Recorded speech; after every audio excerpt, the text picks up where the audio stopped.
think we was at Oregon together. I mean, just how much he knew the game already. You get him around the right people, he gonna make a lot of plays. I am embarrassed. I am humiliated. I'm sick at my stomach. Not only was I wrong as I've ever been, I, silly me, actually thought my Cowboys could win a shootout at Denver today. Okay, Sean, totally trust this kid. What was your takeaway watching him? They told him he peaked in college, that the promise was gone, that Bo Nix was just another 5-star flameout. But they were wrong, because every time Bo Nix gets written off, he writes a different ending. From Auburn heartbreak to Oregon rebirth to leading a sleeping giant in Denver, this is the rise of a quarterback who refuses to quit. And now the legends of the game, they're taking notice. Today, we're hearing what NFL greats actually think about Bo Nix and why he's become utterly unstoppable. Cambridge crew, we are back, and look, truthfully, I've been wanting to wear this hat for a while. This one's one of the favorites with the throwback Denver logo. This one I think I got from the 47 website. Yeah, 47 website if y'all want to check it out, if y'all want to hit it up. But we got to talk about Bo Nix because this dude is absolutely torching teams right now. We just saw it on Sunday against the Cowboys. I mean, I know their defense is terrible, but bro absolutely torched it. And you're going to be surprised, especially by what Drew Brees and Tom Brady have to say about him in this video. But as always, make sure that you guys like, comment, and subscribe. Let me know that you guys are enjoying these videos. And make sure that you guys go over to my Instagram and give me a follow. Same exact handle where we are uploading short form videos over there. We're doing our picks, just kind of trying to build a community on Instagram and over here on the YouTube. But now with all of that out of the way, we have to start talking about Bo Nix and just truly how unstoppable he does look this year. As we all know, when he first arrived on the national stage, it appeared as if Bo Nix was a man of destiny. A lifelong Auburn fan who became the Tigers starter as a true freshman, the only way seemed up. And yeah, that was true until, well, his play kind of fell off a cliff while he was at Auburn. It caused the disgraced former 5-star recruit to transfer across the country to Oregon, where he overcame a rough start to emerge as an elite NFL prospect such as Caleb Williams, Jaden Daniels, and Drake May, especially with his age 24 by draft night, further denting his stock. But one of Auburn's most iconic alumni, Cam Newton, always rated Bo Nix. The 2015 NFL MVP gave a fascinating comp in his pre-draft analysis. I look at Bo as Brock Purdy. Brock is extremely skillful. He can run when you wasn't expecting, can make all the throws. And when I look at him, he's extremely talented when things are good. Things were good, there was nobody better than Bo Nix.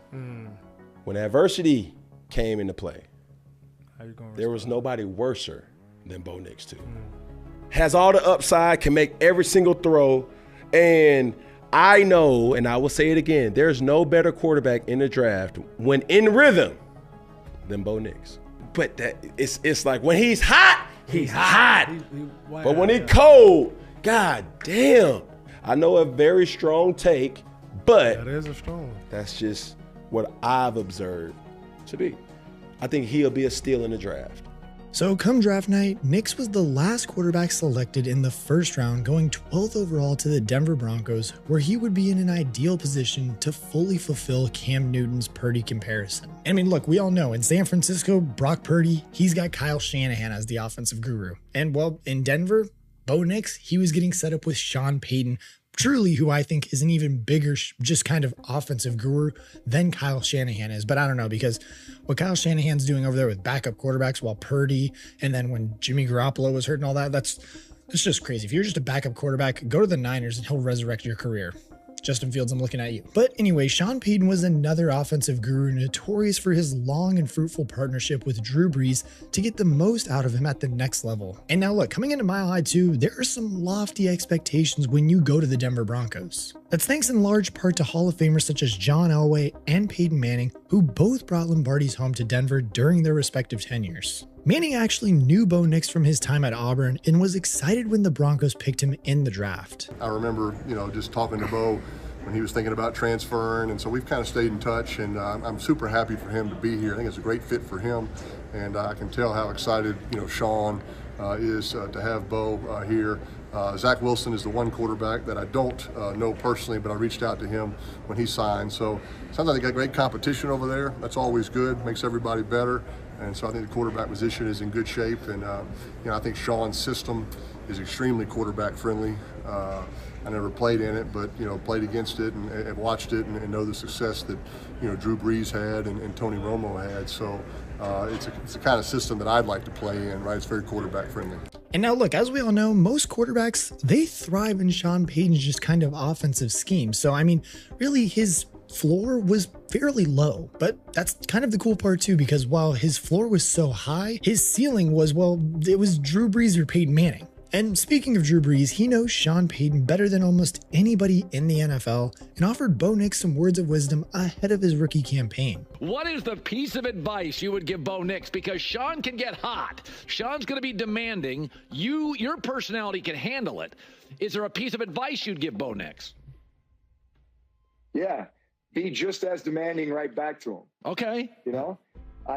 Sean likes that. Sean wants to see you confident and sure. To Nix's credit too, he took the advice and ran with it, and after a rough start, he was able to lead the Broncos to the playoffs as one of the standout rookie performers of the 2024 season. Even 2019's passing leader Jameis Winston, who's worked with Peyton in New Orleans, explains that the coach knew Nix was his guy for quite some time. I feel like Sean loves challenges, and I think that he had an eye for Bo probably 2 years ago. If you ask Sean, like, when did you think Bo Nix was going to be your quarterback? Sean can go to the date and the time. It's like, I knew at this time Bo Nix was going to be my quarterback. I think he just does a good job of playing to what his players' strength, coaching to what his players' strengths are, and we see that with Bo getting better and better every single week. Hall of Fame quarterback Kurt Warner similarly praised Nix's improvement in consistent execution as a rookie. But he can throw it down the field, and he can make plays. And so I've been, so impressed with his efficiency of playing the position, of realizing as a rookie, I don't have to do everything. I don't have to throw it down the field all the time. Just play the play. Just play what Coach Payton has given me and be a complementary piece to our defense. And we've got a chance every single time out. And so that to me is what I've really liked about Bo Nix and what they've done offensively is they're not asking this rookie quarterback to do everything. They're not putting it in his hands every single time out. Just play the position, and he's playing the position really, really well. Even the GOAT, Tom Brady, praised Peyton and Nix's synergy in 2024 as pivotal in the Broncos' offense turning things around. It's hard to manage a quarterback because you're in the eye of the storm on every play. You touch the ball 70 snaps. So when you have a quarterback that you're trusting who's making good decisions, well, then you want to give him more opportunities. So, and I see that with a lot of play callers as well. When they do trust them, let's be an empty. Let me give you 5 different options. Let me get you out there on the perimeter to make good throws. I'm going to have you manage end-of-game situations. That takes a great developmental coach, and I would say Sean Payton certainly is that. He's a phenomenal coach, and a quarterback that wants to embrace that opportunity to learn a skill set of how to manage a game. Not just, hey, coach, what's the play? Tell me what to do. Coach, tell me the play, but why are we calling that play? Why are we in this situation? Why don't we understand the why behind what we're doing? How do we beat man coverage? How do we beat zone coverage? Why are we calling this play in this situation? And then, okay, I understand why you're doing that. So if we don't get the look we want, I can manage the play as a quarterback and get to the next down while still making a positive play. And now look, when you've got the GOAT complimenting your mindset, yeah, you're probably doing something right. But now look, it's not just offensive guys that respect Nix's game. The Chiefs' star defensive tackle Chris Jones was impressed with what he's seen from the young gun. I think he had an exceptional year as a young player. Was able to watch him at Auburn and Oregon. I got so much respect for him. Hopefully he continue his journey of continue to get better and better. And they got a heck of a team over there. He's patient. He's decisive. He knows how to manage the game, take a low risk, relies on what he sees, and knows how to make adjustments. He's the winner. After all, Nick showed out in his meeting with the division champion Chiefs, only losing to Kansas City by way of a blocked field goal at Arrowhead, and his opposite number Patrick Mahomes had this to say.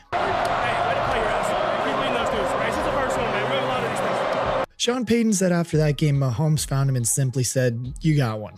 And now look, that's quite the endorsement to receive from your division rivals. And yes, although Nix's rookie year ended in the wildcard round, the progress he had shown over 17 games led to high expectations for his sophomore effort. In the 2025 offseason, his head coach added fuel to the fire, making a bold assertion on the quarterback's future. This guy's going to be one of the top quarterbacks in our league for a while. And I think that the people that are seeing him live and the players, who vote on that top 100, like it's not a secret anymore. I mean, I think he's earned that. And in year two, all the things that you begin to count on, like he's spitting out the plays quicker, he's in and out of the huddle quicker, he certainly can handle the volume.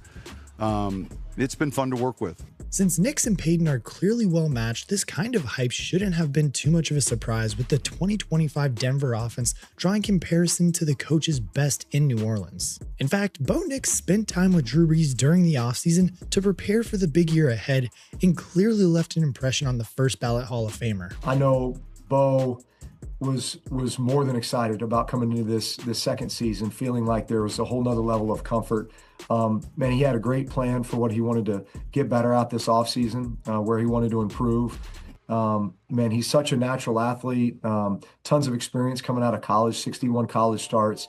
There's a maturity there that, most guys, I think it takes a while to develop. He was a multi-sport athlete, so he's got this skill set and these traits, and I think this demeanor that really lend itself to being, an exceptional NFL quarterback. But then when Denver stumbled out to a 1-2 start, all of the hype around Nix and his Broncos seemed to evaporate. In desperate need of a win to keep their season alive in a brutal AFC West, Nix stepped up with a 3-touchdown performance against Cincinnati in Week 4 before shocking the Super Bowl champion Eagles in Philadelphia by overcoming a 2-score fourth quarter deficit. Broncos legendary quarterback John Elway explained why Nix was so clutch. Well, I think that, the one great thing about Bo was he had so much experience in college. I think he had 62 starts in college, and so he's a very mature kid. He's a great competitor. He's a great athlete, can move around, can make all the throws. And so he's just going to continue to grow and grow and grow from this. And I think, like you said, with the way that this win came about is the fact that they're down 17-3 going into the fourth quarter against the defending champs, that for them to keep that mentality, and it starts with Bo. There's no question. It starts with Bo. Even the former Broncos head coach and defensive mastermind Vic Fangio spoke highly of Nix, explaining the unique threat he possesses for opponents. He's a scrambler. He's a competitor. He'll throw the ball in tight places. He runs their offense really well. I think Sean's done a great job bringing him along. And they got their quarterback for the future. They looked long and hard for many years, and have got one. And then after downing the world champs, Nix led the Jets in a snooze fest in London before finally heading back to Mile High, where he had to face a red-hot New York Giants team. It seemed as if the schedule had finally caught up to the Broncos, who were shut out in the first 3 quarters, yet down 19-0 to open the fourth, Nix rallied the offense to an improbable 33-32 win. 5-time Pro Bowl corner and Super Bowl 50 champion with the Broncos, Aqib Talib, shared his biggest takeaway from Nix's performance. Man, my biggest takeaway from the game is we need to run Bo Nix more. Once we take the leash off of him, man, we let that be a part of our offense, he runs safe. It ain't like he's out of control and he put his head down. He know what to do. He get down and get out of bounds when he has to.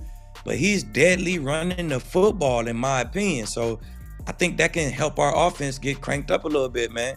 Take the leash off of him, run him a little bit more, man. And we a better offense when Bo Nix is running the ball. So that's the things that I took away from that win.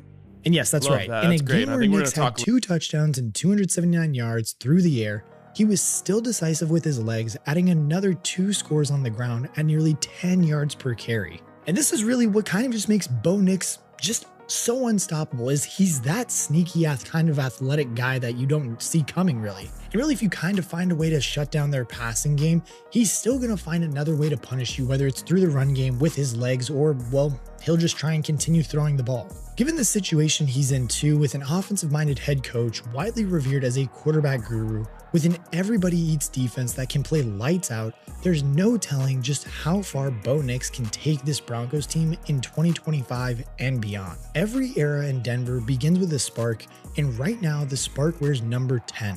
Bo Nix has gone from overlooked prospect to franchise cornerstone, earning respect from legends, rivals, and teammates alike. The scary part? He's only getting started.